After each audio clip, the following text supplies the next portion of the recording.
हरे कृष्णा। ओम नमो भगवते वासुदेवाय। आप सभी का स्वागत है हमारे चैनल पर। आज हम इस वीडियो में सुनेंगे छठी मैया की कथा।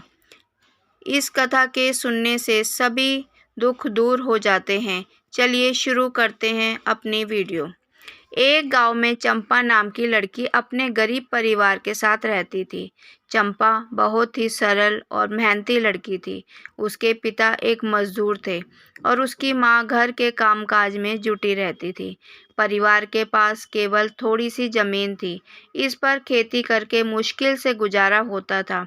चंपा के माता पिता हर साल छठ पूजा में व्रत रखते, छठी मैया से सुख समृद्धि की कामना करते थे।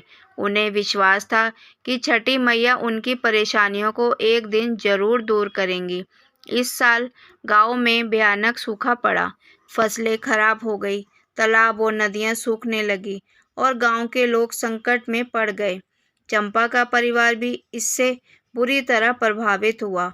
उनके पास खाने के लिए अनाज नहीं बचा था। पूरे गांव में पानी का भी संकट हो गया था। चंपा की मां ने उदास होकर कहा, बेटी, इस बार हम छठ पूजा कैसे करेंगे? घर में ना तो अनाज है, ना पूजा का सामान। चंपा ने मां से कहा, मां, हमारे पास भले ही कुछ ना हो, पर हमारी आस्था और विश्वास है। मैं इस बार छठी मैया से सुख समृद्धि की कामना करूंगी।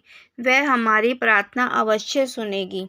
उसकी मां चुप रही, लेकिन चंपा की बातों से थोड़ा हौसला मिला।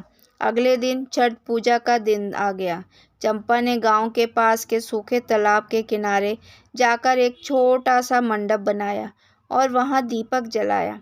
उसने मां के साथ मिलकर मिट्टी के कुछ दीप और साधारण फूल सजाए और छठी मैया से प्रार्थना की।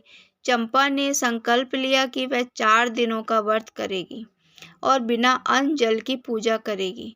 गांव के लोग चंपा की श्रद्धा को देखकर हैरान थे। लोग कह रहे थे, इतनी छोटी सी बच्ची इतना कठिन व्रत कैसे करेगी? पर चंपा के चेहरे पर एक दृढ़ विश्वास था।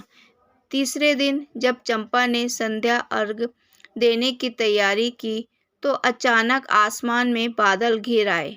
गांव के लोग चमत्कार को देखकर हैरान रह गए। थोड़ी देर में बारिश शुरू हो गई, जिससे गांव की धरती फिर से हरी भरी हो गई। तालाब, नदियां फिर से पानी से भर गए और लोगों के चेहरों पर खुशी लौट आई। अगली सुबह चंपा ने उगते सूरज को अर्घ देकर छठी मैया का धन्यवाद किया। गांव के लोग उसके पास आकर कहने लगे, चंपा, तुम्हारी श्रद्धा और आस्था ने हम सभी की जिंदगी में खुशहालियों की बारिश कर दी। तुम्हारी सच्ची प्रार्थना ने हमें सुख समृद्धि दिलाई। उस दिन के बाद चंपा का परिवार खुशहाल जीवन जीने लगा। गांव में हर साल धूमधाम से छठ पूजा मनाने लगे। चंपा की आस्था की कहानी एक मिसाल बन गई। कहानी सुनने वाले की, सुनाने वाले की छठी मैया सभी मनोकामना पूरी करे। छठी मैया सब पर अपनी खूब कृपा बरसाए। धन्यवाद।